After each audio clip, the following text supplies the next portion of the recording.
Martin. Aujourd'hui, on s'en va sur le lac Ontario. On est avec Renaud Lacasse qui va nous guider dans son quand même pas pire assez gros bateau. Quand même, oui. Pas pire. On s'en va pêcher quoi aujourd'hui? On va prendre du saumon chinook, notre autre steelhead. OK. Peut-être prendre le saumon court aussi, on va regarder ça. Il y en a un petit peu d'arrivée. C'est la steelhead là, qui monte pas mal à ce temps-ci. Principalement, oui, avec quelques beaux chinook au travers de ça aussi. OK. Juste vite fait d'un, on est à quel endroit là, en ce moment? On est à Newcastle, sur le bord du lac Ontario, environ 45 minutes avant Toronto. OK. Bon, ben on se souhaite bonne chance à toi, puis on souhaite que tu me fasses prendre du poisson. Pas de la pression, là. Hein? On devrait être correct. C'est bon.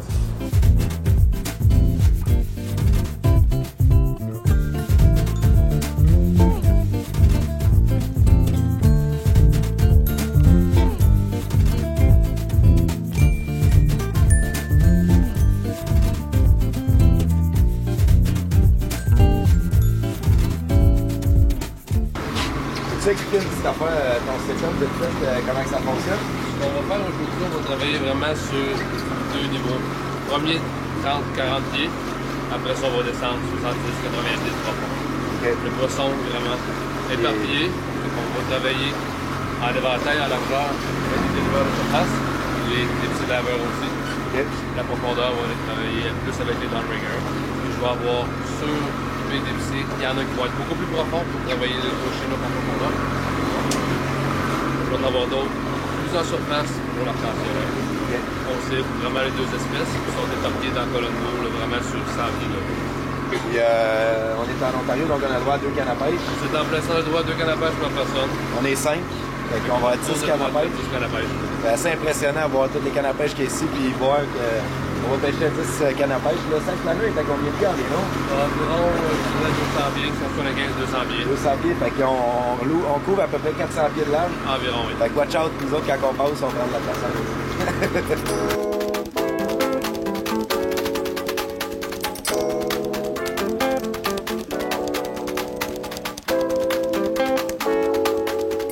tu es en train d'installer des petits. Celui que je vais travailler plus vers la surface, je vais utiliser du fil glacé. OK. Pour quelle raison? Pour quelle raison? Ben, j'ai moins besoin de plonger. Je veux du fil qui est absolument pas. OK. Le monofilament va faire l'affaire. Par contre, il ne faut vraiment pas en sortir long parce que si on vient pour récupérer nos cannes, on n'est pas capable de déclencher le déficit parce que c'est de la petite tige qu'on va faire plus tard qui va vraiment donner l'angle pour plonger. Avec du braid, du fil glacé, dès qu'on vient pour ouvrir, ça roule facilement. Par contre, il faut que la tension soit un peu moins serrée, ça n'attire pas. Ouais, des gros poissons. Ça a plus de chance. Ici, c'est du fil d'acier, du wireline qu'on appelle anti-fesse. Ça n'attire pas non plus du tout. Par contre, ça élimine une vibration dans l'eau. C'est un peu le même principe qu'une corde de guitare. C'est très tendu. La friction de l'eau fait vibrer le fil. OK. Ça rend le chinook assez agressif. Ah ouais, ouais. À cause de la vibration dans l'eau, ça plonge un peu plus, faisant de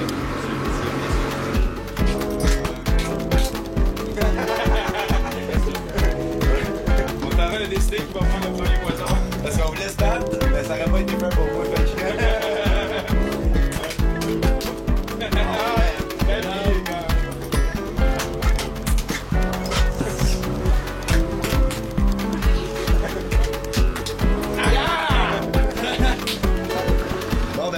Bon ben c'est drôle parce que Renaud il est encore en train de s'installer.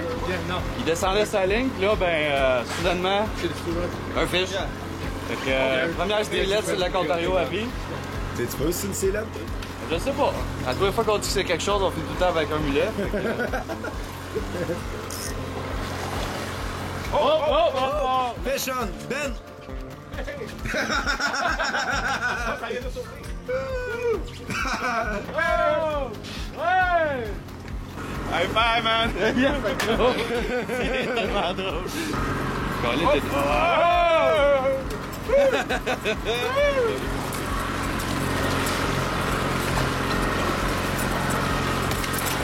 Yeah! Monte ça un peu ici, C'est beau, hein? pendant que des en ramènent une. Yes, sir! Yes! C'est ma première steelhead. Yeah! C'est une brune! Ah! Oh, tabarouette!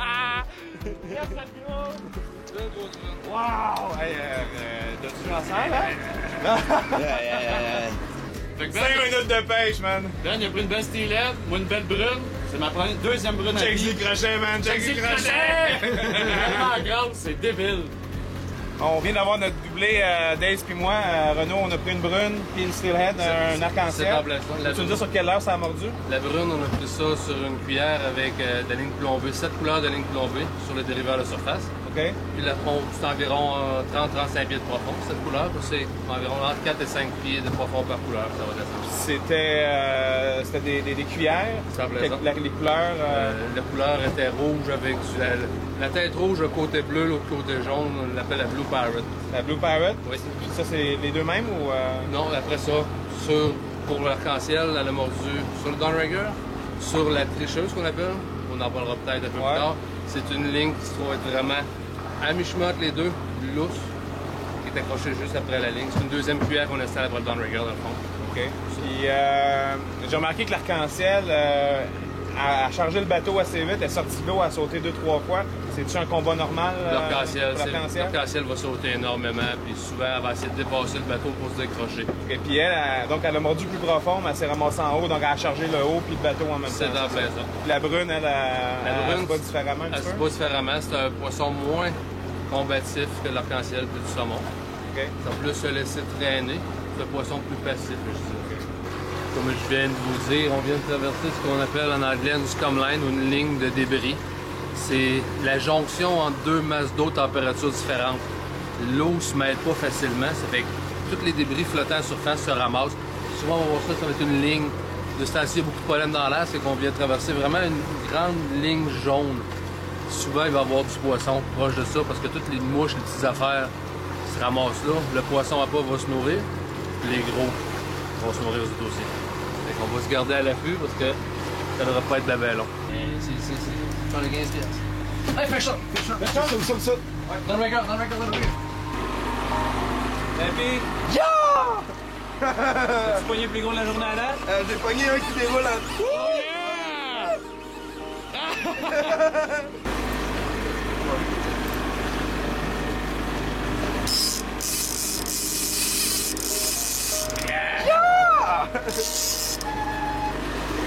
On a eu une petite accalmie de peut-être 1 heure sans poisson. Les 2 premiers, ça a été dans les 5 premières minutes. Des fois, c'est de le retrouver, hein. Là, je pense que j'ai pogné le bon, moi. Elle a l'air fort, hein? Et tabarouette. Ok, 1 minute de combat, puis j'ai mal au bras. C'est 3 en chaîne? Ça va mal au bras.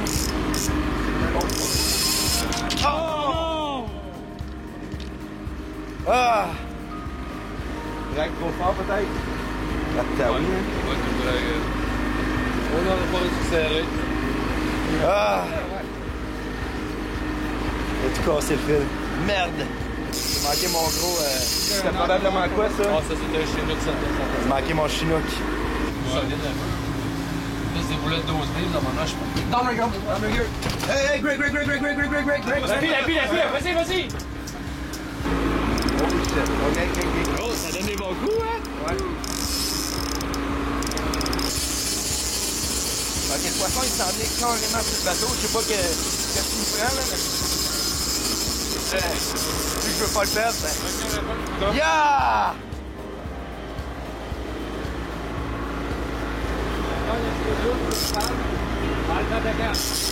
Wouhou! Ah, j'ai mal à la main. Yeah! Oh! Oh, yeah! Et tac, c'est beau! Aïe, aïe, toute mauve! Aïe, j'ai hâte de montrer ça en même temps. Aïe, aïe, c'est lourd, ça. C'est quoi la différence entre un koho et un chinook? Sur mon KO, aucun point sur la gueule. OK. L'intérieur de la gueule, il y a la gencive noire, mais le palais, là, il est beaucoup plus beige, je te dirais, beaucoup plus pâle que le chinook. C'est très, très semblable, sinon le reste de la... Ça ressemble quand même beaucoup. Là. Le chinook a la face un petit peu plus pointue, plus effilée, le dos un petit affaire plus rond. OK. Et ça, tu estimes ça à combien de livres à peu près? Ça, c'est environ une dizaine de livres. Une dizaine de livres? 10-12 livres. Yes! Combien de prendre ce merveilleux chinook? Vu qu'on était trop excités, puis on va être sûr de pas le perdre, on n'a pas fini de parler de tes services de guide. C'est quoi? T'as 2 bateaux, Complètement. t'as quelqu'un qui travaille pour toi, donc Oui. vous êtes 2 guides, autrement dit. Et on est 2 guides avec moi. Un 35 pieds, un 28 pieds. Un 30 puis un 28, mais là je suis en train de le regarder pour changer le 28 pour grossir encore un peu. Là, faut le dire, on est le 15 juin 2011, fait que peut-être quand vous allez venir, vous allez être dans un endroit encore plus gros. Je veux dire, il y a de la place ici, c'est immense là, on pourrait... On peut venir jusqu'à 6 pêcheurs sans problème à part moi. Ok, parfait. On peut aussi, tu sais, danser, on peut faire plein d'affaires dans le bateau, tellement qu'il y a de la place. Fait qu'on va mettre ça, je vais le ramener, j'ai goûté à ça, moi, un bon saumon du lac Ontario, on va mettre ça dans le bouillet, puis on continue à pêcher.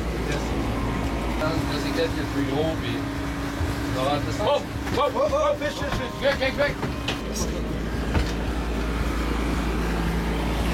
Ok, ça... Days. Sit.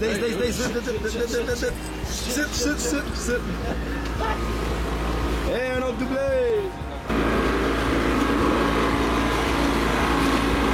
Yeah! Nice, Greg. Le 5 pas. Rainbow. Come back, get bigger.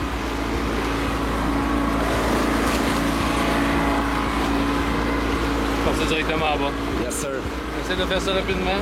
Pas plaisant quand on échappe à 300 comme ça, mais je voulais pas le prendre par l'opercule. Pas prendre de chance de risquer de toucher branché, surtout une truite arc-en-ciel comme ça. Ça allait brancher assez fragile. C'est que... Le retourner à l'eau, ce poisson-là va rester en vie. On va le reprendre l'année prochaine un peu plus gros. En bas ici, on voit une marque de gros saumon. À 510 pieds de profond. Puis la grosse tache, c'est... C'est du bait dans le fond, c'est tout du poisson à pas, ils sont tous regroupés là. Fait que ça reste d'amende, là. Là, regarde, normalement, là, pas loin de la boîte à lunch, là, pas loin du buffet, il y a tout le temps des branleurs. Fish. Where? Outside.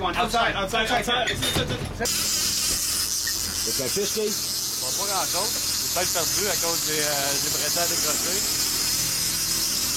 Bon, ben, on vient juste de passer le petit banc de poissons.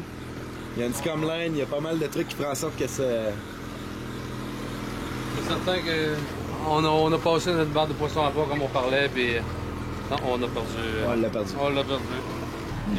Website. Oh, what's happening? Où ça? Hey, c'était cool en salle. On regardait en arrière, puis justement, j'avais même pas su par la canne, je l'ai su en sautant. T'as sauté, toi? Ouais, je l'ai su en sautant. Renaud, il est venu courir en arrière, voir c'était sur quel rod, puis c'est ça. Renaud, tandis que t'es là, j'aimerais ça que tu me parles un peu des rods, des reels que tu utilises. Ça, présentement, c'est une ligne plombée. C'est une canne, c'est la classique Pro VLT. C'est une canne qui est spécialisée pour la ligne de cuivre et la ligne plombée. Les œillets sont plus gros et ils n'ont pas d'insert en céramique. Parce que les nœuds sur les lignes plombées et sur les lignes de cuivre sont assez gros. Souvent, ils cognaient sur l'insert en céramique quand on ramenait. L'insert partait. Ça a été conçu spécialement pour la ligne plombée et la ligne de cuivre. Je pense justement que tu as deux types de cannes, une pour tes downriggers puis une pour les sideliners, si on veut. C'est en plein ça. Okay. Même chose pour les lignes à déficit. Oh, shit! Elle change! Oh! Yeah! Yes, sir, mon Renaud! Regardez les couleurs, c'est écœurant. C'est... je la recommande à tout le monde. C'est débile. Le service de guide Wildcat Charter se passe sur le lac Ontario, au port de Newcastle. C'est environ 465 km de Montréal, donc environ 5 heures, environ 715 km de Québec, donc environ 8h45. Le lac Ontario a une superficie de 18 529 km², une longueur de 311 km et une largeur de 85 km. Renaud, on a parlé de tricheuse tantôt. Oui. C'est ce que tu es en train d'arranger. Explique-moi c'est quoi une tricheuse. La tricheuse, c'est juste, dans le fond, un bout de fil, 3 pieds, avec un swivel à chaque bout. On attache notre cuillère. L'autre ici va se trouver à être carrément libre sur mon fil. J'ai descendu mon boulet à la profondeur que je voulais. Ça fait que la cuillère va aller se placer à peu près à mi-chemin entre mon boulet et la surface. As-tu une autre cuillère déjà dans l'eau? J'ai déjà une autre cuillère aussi. Donc tu pêches dans deux niveaux différents avec la même ligne. Exactement. Une tricheuse, ça peut être aussi quand tu joues au poker avec des filles puis qui te volent des jetons là, ça peut être ça aussi. Comment atteindre inutile? Oh, ça a sauté! Où ça? C'est laquelle? Ouais, celle-là, Ben. Qu'est-ce qu'il faut faire? Côté, look de côté. Ça a fait comme Dace, je l'ai vu sauter au loin.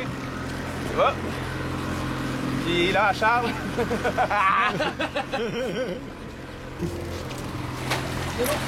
Yeah! Yes, sir! Renault, ça semble attaquer par en dessous, hein, parce que ça fait les deux dernières, là, on les a vu jumper, donc j'imagine qu'ils nagent, ils font une valeur. Pour se déprendre, leur technique habituelle, c'est de sauter. Un peu comme le saumon atlantique, souvent on va voir sauter en rivière. Okay. Ben, en sautant, des fois ils vont regagner, ils vont reprendre du lousse sur la canne. Okay. Ou au contraire, ça va être capable de tirer le fil et de réussir à se l'arracher de la bouche. On voit là, avec le côté de la bouche, commencer à arracher. Là. OK. Puis c'est ça, les deux dernières, on a vraiment vu le saut avant même que la canne agisse. C'est en plein ça. En ligne, Oh, vite!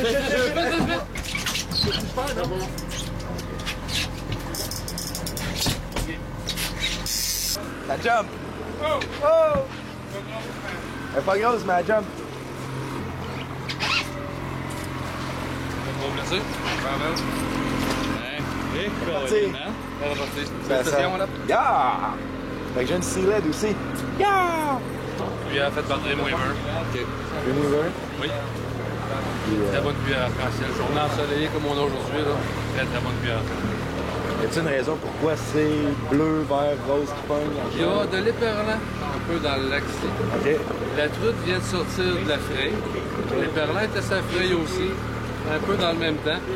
Elle s'est nourrie d'éperlant quand même un petit peu dernièrement. Ça fait que je fais juste se rappeler quelque chose qu'elle a mangé il n'y a pas si longtemps encore. Okay, ouais. Peut-être rosé, d'éperlant arc-en-ciel, rose bleuté un peu. C'est juste pour essayer d'imiter ça. OK. Je vois qu'il y a beaucoup de verre en général. La C'est le couleur couleur que t'aimes pour toi? Oui, puis sur le lac Ontario, majoritairement, quand on a du vert, cuillère sur les flashers, sur les mouches, c'est la couleur prédominante du lac. OK. Le vert. C'est bon. C'est la majorité de nos pêches. Je pense savoir. Tu vas me regarder telle affaire, telle profondeur.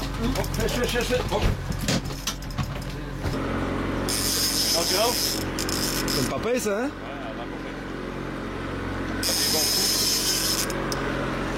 Ça a été pris sur la même cuillère, hein? Ouais, la grosse, ça. Yeah! Tu la gardes-tu ou tu la libères? Non, je vais la libérer. Ouais. On dit que c'est beau. Ouais, c'est vraiment beau. Et belle couleur. C'est mieux de garder le poisson et de le manger que de le laisser là et de le perdre pour rien puis de... Le taux de survie de ce poisson-là, t'es rendu trop faible. Fait que on va le garder, on va le manger. Quand on est capable de le remettre à l'eau, on le fait. Quand ça saigne comme ça, là, le crabe peut m'embarquer. On va regarder ce poisson-là. C'est tout... Oh, non. Fish, ouais. Yeah. C'est à qui? Ça berne. On recule un petit peu. Rod up. Départ. Rod up. Départ. Mettre ta canne dans les airs. J'essaye.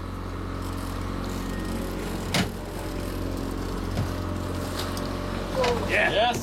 Elle est belle, hein? Ah ouais. Yeah! Oh yes! Ah ouais. Ah ouais. Verte sur le dessus, la ligne rose.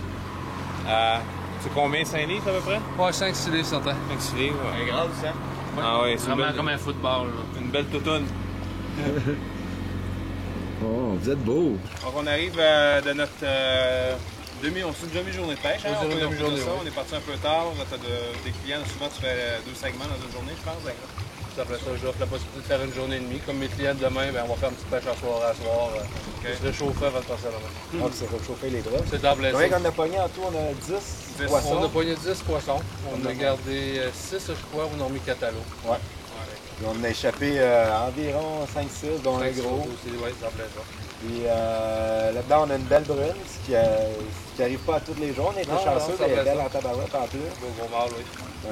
3 espèces différentes aujourd'hui. On n'a pas eu de KO. On n'a pas tous les jours, mais regarde. On a quand même eu de beaux poissons. Oh, ouais, en masse. Fait que nous autres, on va dire un énorme merci pour cette belle journée. C'était écœurant. Fait que Renault Lacasse, le site c'est Wildcatcharter.com. wildcatcharter.com. C'est la compagnie Wildcat, bien vendu. C'est une expérience à vivre. Il faut faire ça une fois dans sa vie. Il faut venir sur le lac Ontario. Il faut prendre du gros poisson comme ça. Puis en plus, on en a ramené un peu. On va pouvoir entretenir, nos bedaines, surtout c'est la benne. Fait que ça va être écœurant. Des bons soupers de saumon du lac Ontario. Ça grâce à Renault. Ben oui, fait que Renault Lacasse, si on veut faire un beau trip sur le lac Ontario en sécurité dans un bon bateau confortable, service parfait. Il fait tout. Tout est assis là, puis t'attends, là, puis il fait tout. Fait que, Ramène les poissons, that's it. yes. Fait que, merci encore une fois. Merci encore. Merci, mon René. Bonjour, monsieur, gars.